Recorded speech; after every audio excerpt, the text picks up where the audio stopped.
ನೋಡಿ ಇವತ್ತಿನ ಸೆಷನಲ್ಲಿ ಇದೊಂದು ಪ್ರಾಬ್ಲಮ್ ಇದೆ, ಇದನ್ನು ಸಾಲ್ವ್ ಮಾಡೋಣ. Mayura company limited went into voluntary liquidation on 31st December 2005. So date of liquidation ಕೊಟ್ಟಿದ್ದಾರೆ. The balances in its books on that date are ಏನೇನು balances ಇದೆ ಅಂದರೆ ಅಸೆಟ್ಸಲ್ಲಿ ಸುಮಾರು ಐಟಮ್ಸ್ ಇದೆ, ಲಯಬಿಲಿಟೀಸಲ್ಲಿ ಸುಮಾರು ಐಟಮ್ಸ್ ಇದೆ. ಇಲ್ಲಿ ಲಯಬಿಲಿಟೀಸನ್ನು ಕಾನ್ಸಂಟ್ರೇಟ್ ಮಾಡಿ ಆಥರೈಸ್ಡ್ ಆ್ಯಂಡ್ ಸಬ್ಸ್ಕ್ರೈಬ್ಡ್ ಕ್ಯಾಪಿಟಲ್. ಇಲ್ಲಿ ಆಥರೈಸ್ಡ್ ಆ್ಯಂಡ್ ಸಬ್ಸ್ಕ್ರೈಬ್ಡ್ ಕ್ಯಾಪಿಟಲಲ್ಲಿ ಪ್ರಿಫರೆನ್ಸ್ ಶೇರ್ ಕ್ಯಾಪಿಟಲ್ ಇದೆ 5000 ಶೇರ್ಸು ₹100 ಫುಲ್ಲಿ ಪೇಡಪ್ ಆಗಿದೆ. 2500 ಈಕ್ವಿಟಿ ಶೇರ್ಸು ₹100 ₹75 ಮಾತ್ರ ಪೇಡಪ್ ಆಗಿದೆ. 7500 ಈಕ್ವಿಟಿ ಶೇರ್ಸ್ ಇದೆ ₹100 ₹60 ಮಾತ್ರ ಪೇಡಪ್ ಆಗಿದೆ. ಅಂದರೆ ಈ ಕ್ವಶ್ಚನಲ್ಲಿ ಈಕ್ವಿಟಿ ಶೇರ್ಸ್ ಎರಡು ಕ್ಯಾಟಗರಿ ಇದೆ, ಒಂದು 2500 ಇದೆ, ಇನ್ನೊಂದು 7500 ಇದೆ. ಬಟ್ ಲಾಸ್ಟ್ ಕ್ಲಾಸ್ಗೆ ಅಥವಾ ಲಾಸ್ಟ್ ಸೆಷನಲ್ಲಿ ನಾನು ಎಕ್ಸ್ಪ್ಲೇನ್ ಮಾಡಿದಂಥ ಪ್ರಾಬ್ಲಮ್ ಕಂಪೇರ್ ಮಾಡಿದ್ರೆ ಈ ಪ್ರಾಬ್ಲಮ್ನಲ್ಲಿ ಎರಡೂ ಕೂಡ ಪಾರ್ಟ್ಲಿ ಪೇಡ್ ಅಪ್ ಶೇರ್ಸ್ ಆಗಿದೆ. ನೆಕ್ಸ್ಟು ಮಾರ್ಟ್ಗೇಜ್ ಡಿಬೆಂಚರ್ಸ್ ಇದೆ 2.5 lakh. Next interest outstanding on debentures ಅಂತ ಕೊಟ್ಟಿದ್ದಾರೆ. ಓದ ಲೆಕ್ಕದಲ್ಲಿ ಬರೀ ಡೇಟ್ ಆಫ್ ಲಿಕ್ವಿಡೇಷನಿಂದ ಪೇಮೆಂಟ್ ಆಗುವಂಥ ಡೇಟ್ ಏನಿತ್ತು ಅದು ಮಾತ್ರ ಔಟ್ಸ್ಟ್ಯಾಂಡಿಂಗ್ ಇಂಟ್ರೆಸ್ಟ್ ಇತ್ತು. ಬಟ್ ಈ ಲೆಕ್ಕದಲ್ಲಿ ಹಳೇ ವರ್ಷ ಅಂದರೆ ಈ ಡಿಬೆಂಚರ್ ಇಂಟ್ರೆಸ್ಟು ನಾವೇನು ಕೊಡಬೇಕಾಗಿದೆ ಈ ಲಿಕ್ವಿಡೇಷನ್ ಆದಂಥ ವರ್ಷಕ್ಕೆ ಬಿಟ್ಟು ಅದರ ಹಿಂದಿನ ವರ್ಷದ್ದು ಕೂಡ ಒಂದಷ್ಟು ಇಂಟ್ರೆಸ್ಟ್ ಔಟ್ಸ್ಟ್ಯಾಂಡಿಂಗ್ ಇದೆ. ಇದನ್ನು ಕೂಡ ನಾವು ಡಿಬೆಂಚರ್ ಹೋಲ್ಡರ್ಸ್ಗೆ ಪೇಮೆಂಟ್ ಮಾಡಬೇಕಾದ್ರೆ ಈ ಇಂಟ್ರೆಸ್ಟು ಕೊಡಬೇಕು. ಅಕಸ್ಮಾತ್ ಏನಾದರೂ ಫೈನಲ್ ಪೇಮೆಂಟ್ ಮಾಡುವಂಥ ಇನ್ಫಾರ್ಮೇಷನ್ ಕೊಟ್ಟರೆ ಆ ಇಂಟ್ರೆಸ್ಟು ಕೂಡ ಸೇರಿಸಿ ಕೊಡಬೇಕಾಗುತ್ತೆ. ಮುಂದೆ ನೋಡೋಣ. ಕ್ರೆಡಿಟಾಸ್ ಬಂದು ₹3,62,500 ಇದೆ, ಅಂದರೆ ಟೋಟಲ್ ಕ್ರೆಡಿಟಾಸ್ ಇದೆ. ನೆಕ್ಸ್ಟ್ ಈಗ ಅಸೆಟ್ ಸೈಡಲ್ಲಿ ನೋಡಿದಾದರೆ land and building 2,50,000, machinery 625, patents ಇದೆ 1 lakh, ಸ್ಟಾಕ್ ಇದೆ 137,500, ಡೆಟಾರ್ಸ್ ಇದೆ 2,75,000, ಕ್ಯಾಶ್ ಅಟ್ ಬ್ಯಾಂಕ್ ಇದೆ 75,000, profit and loss account 3 lakh. ಇಲ್ಲಿ ಕೆಲವೊಂದು ಟ್ಯಾಂಜಿಬಲ್ ಫಿಕ್ಸೆಡ್ ಅಸೆಟ್ ಇದೆ, ಇನ್ನು ಕೆಲವೊಂದು ಇಂಟ್ಯಾಂಜಿಬಲ್ ಫಿಕ್ಸೆಡ್ ಅಸೆಟ್ ಇದೆ, ಮತ್ತು ಕೆಲವೊಂದು ಕರೆಂಟ್ ಅಸೆಟ್ಸ್ ಇದೆ, ಕೆಲವೊಂದು ಮಿಸಲೇನಿಯಸ್ ಎಕ್ಸ್ಪೆಂಡಿಚರ್ ಇದೆ. ಆ ಮಿಸಲೇನಿಯಸ್ ಎಕ್ಸ್ಪೆಂಡಿಚರ್ ಆ್ಯಂಡ್ ಲಾಸಸ್ನಲ್ಲಿ ಬರುವಂಥದ್ದು ಪ್ರಾಫಿಟ್ ಆ್ಯಂಡ್ ಲಾಸ್ ಅಕೌಂಟ್. ಅದು ಯಾವುದೇ ಕಾರಣಕ್ಕೂ ಕೂಡ ನಮಗೆ ದುಡ್ಡು ರಿಯಲೈಸ್ ಆಗೋದಿಲ್ಲ. ಕಾರಣ ಆದರೂ ಇಷ್ಟೇ, ಅದು ಹಳೆಯ ವರ್ಷದ್ದು ಕಂಪ್ನಿ ಮಾಡಿಕೊಂಡಿರುವಂಥ ಲಾಸು. ಆ ಲಾಸನ್ನು ಮತ್ತೆ ನಾವು ರಿಯಲೈಸ್ ಮಾಡೋಕ್ಕಾಗೋದಿಲ್ಲ. ಅದು ಬಿಟ್ಟರೆ ಈ ಪೇಟೆಂಟ್ಸ್ ಅಥವಾ ಗುಡ್ ವಿಲ್ ಅಥವಾ ಕಾಪಿರೈಟ್ ಪೇಟೆಂಟ್ ಇದೇ ರೀತಿ ಕೊಟ್ಟಿರ್ತಾರಲ್ಲ ಅದಕ್ಕೆ ಸಂಬಂಧಪಟ್ಟಂತೆ ಇಲ್ಲ ಆನ್ಸರಲ್ಲಿ ಸ್ಪೆಸಿಫಿಕೇಷನ್ ಆಗಿ ಎಷ್ಟಕ್ಕೆ ನಮಗೆ ರಿಯಲೈಸ್ ಆಗುತ್ತೆ ಅಂತ ಕೊಟ್ಟಿರಬೇಕು. ಅದು ಕೊಟ್ಟಿತ್ತು ಅಂದರೆ ದುಡ್ಡು ರಿಯಲೈಸ್ ಆಗುತ್ತೆ, ಅಕಸ್ಮಾತು ಕೊಟ್ಟಿಲ್ಲ ಅಂದರೆ ದುಡ್ಡು ರಿಯಲೈಸ್ ಆಗೋದಿಲ್ಲ. ಅಡ್ಜಸ್ಟ್ಮೆಂಟ್ಸಲ್ಲಿ ಓದೋಣ. The liquidator is entitled to a commission at 3% on all assets realized except cash and 2% on amount distributed among unsecured creditors. ಅಂದರೆ ಒಂದು ಅಸೆಟ್ ರಿಯಲೈಸ್ ಮೇಲೆ 3% ಅಂತೆ, ಮತ್ತೊಂದು ಕ್ರೆಡಿಟಾರ್ಸ್ಗೆ ಅನ್ಸೆಕ್ಯೂರ್ಡ್ ಕ್ರೆಡಿಟಾರ್ಸ್ಗೆ ಪೇಮೆಂಟ್ ಮಾಡ್ತೀವಲ್ಲ ಅದ್ರ ಮೇಲೆ 2%. ಅಲ್ಲಿ ಟೋಟಲ್ ಅಸೆಟ್ ರಿಯಲೈಸಲ್ಲಿ ಕ್ಯಾಶನ್ನು ಬಿಟ್ಬಿಡಬೇಕು, ಟೋಟಲ್ ಡಿಸ್ಟ್ರಿಬ್ಯೂಟೆಡ್ ಟು ಅನ್ಸೆಕ್ಯೂರ್ಡ್ ಕ್ರೆಡಿಟಾರ್ಸ್ನಲ್ಲಿ ಪ್ರಿಫರೆನ್ಸ್ ಕ್ರೆಡಿಟಾರ್ಸನ್ನು ಬಿಟ್ಬಿಡಬೇಕು. Creditors include preferential credit 37,500 and a loan of ₹1,25,000 secured by mortgage of land and building ಅಂತ ಹೇಳಿದ್ದಾನೆ. ಸೊ ನೋಡಿ, ನಿಮ್ಮ ಕ್ವಶ್ಚನಲ್ಲಿ ಕರೆಕ್ಟಾಗಿ ಅರ್ಥ ಮಾಡ್ಕೊಳ್ಳಿ. ಬ್ಯಾಲೆನ್ಸ್ ಶೀಟ್ನಲ್ಲಿ ಕ್ರೆಡಿಟಾರ್ಸ್ ಅಂತ ಟೋಟಲ್ ವ್ಯಾಲ್ಯೂ 362,500 ಕೊಟ್ಬಿಟ್ಟಿದ್ದಾರೆ. ಇದರಲ್ಲಿ 3 ರೀತಿಯಾದಂಥ creditors ಸೇರಿಕೊಂಡಿರುತ್ತೆ.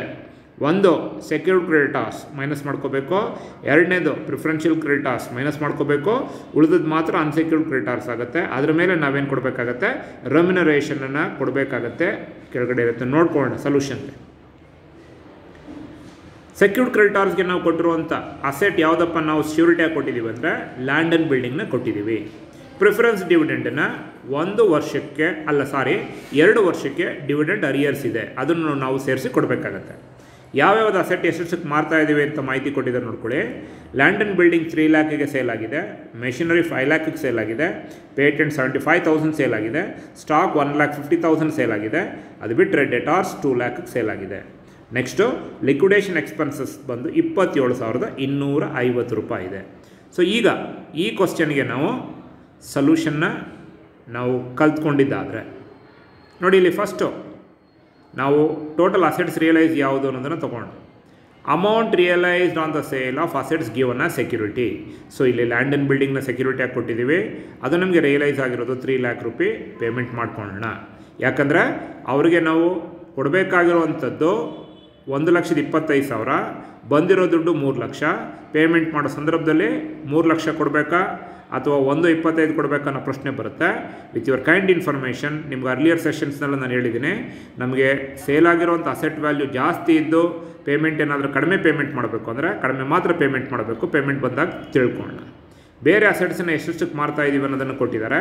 Machinery 5 lakh, patent 75,000, stock 1,50,000, ಡೆಟಾಸ್ 2 lakh. Total assets other than cash ಮತ್ತು ಲ್ಯಾಂಡ್ ಆ್ಯಂಡ್ ಬಿಲ್ಡಿಂಗ್ 9,25,000ಗೆ ಸೇಲ್ ಆಗಿದೆ.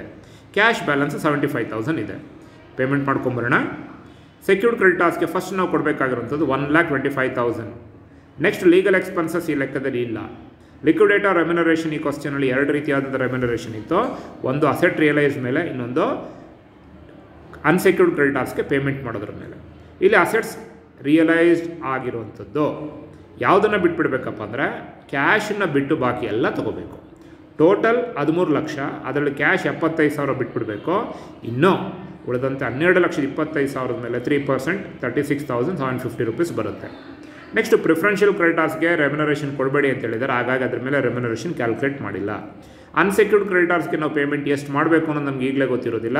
ಫಸ್ಟು ಅಲ್ಲಿ ಒಂದು ಸ್ಪೇಸನ್ನು ಜಾಗ ಬಿಟ್ಕೊಂಡು ನಂತರ ಕ್ಯಾಲ್ಕುಲೇಷನ್ ಮಾಡ್ಕೊಂಡು ಹೋಗೋಣ. ಅದರ ಲಿಕ್ವಿಡೇಷನ್ ಎಕ್ಸ್ಪೆನ್ಸಸ್ ಬಂದು 37,500 ಇದೆ. ಪ್ರಿಫರೆನ್ಷಿಯಲ್ ಕ್ರೆಡಿಟಾರ್ಸ್ ಈ ಲೆಕ್ಕದಲ್ಲಿ ಅಕಸ್ಮಾತ್ ಇತ್ತು ಅಂದರೆ ಅವ್ರಿಗೆ ನಾವು ಪೇಮೆಂಟ್ ಮಾಡಬೇಕು ಅಂತ ಬಂದಾಗ ಪ್ರಿಫರೆನ್ಷಿಯಲ್ ಕ್ರೆಡಿಟಾರ್ಸ್ ಎಷ್ಟಿದೆ ಅನ್ನೋದು ಕ್ವಶ್ಚನಲ್ಲಿ ಕೊಟ್ಟಿರ್ತಾರೆ, ನೋಡ್ಕೊಳ್ಳಿ.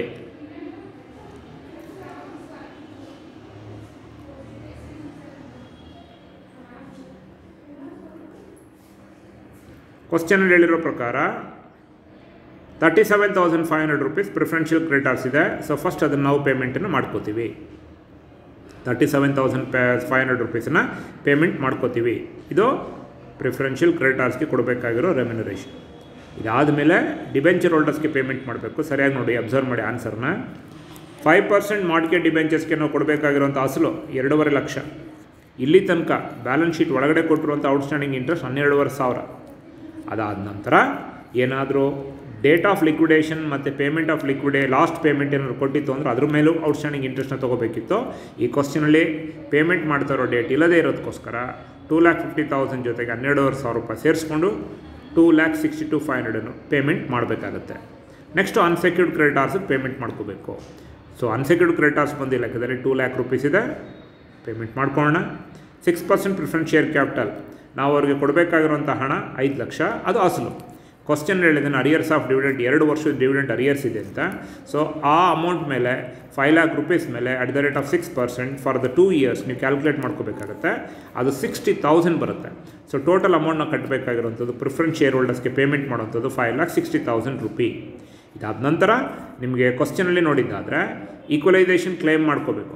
ಏನಪ್ಪ ಅದು ಈಕ್ವಲೈಸೇಷನ್ ಕ್ಲೇಮ್ ಅಂದರೆ ಈಕ್ವಿಟಿ ಶೇರ್ಸನ್ನು ನೋಡ್ಕೊಂಡೋಗಿ ಒಂದು 2,500 ಶೇರ್ಸು 75 ರೂಪಾಯಿ ಕೊಟ್ಟಿದ್ದಾರೆ, 7,500 ಶೇರ್ಸು 60 ರೂಪಾಯಿ ಕೊಟ್ಟಿದ್ದಾರೆ.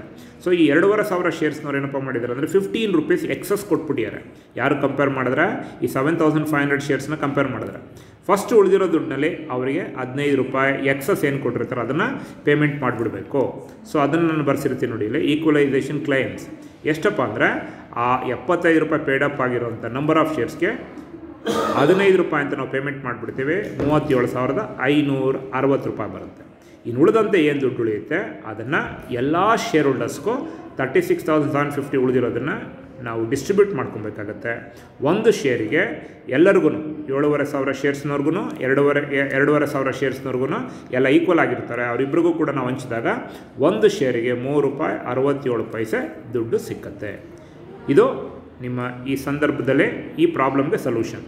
ಸೊ ಈ ಒಂದು ಈಕ್ವಲೈಸೇಷನ್ ಕ್ಲೈಮ್ ಮಾಡುವಂಥದ್ದು ಮತ್ತು ಟೋಟಲ್ ಕ್ರೆಡಿಟಾರ್ಸನ್ನು ನಾವು ಕ್ಯಾಟಗರೈಸ್ ಮಾಡಿರುವಂಥದ್ದು ವರ್ಕಿಂಗ್ ನೋಟಲ್ಲಿರುತ್ತೆ.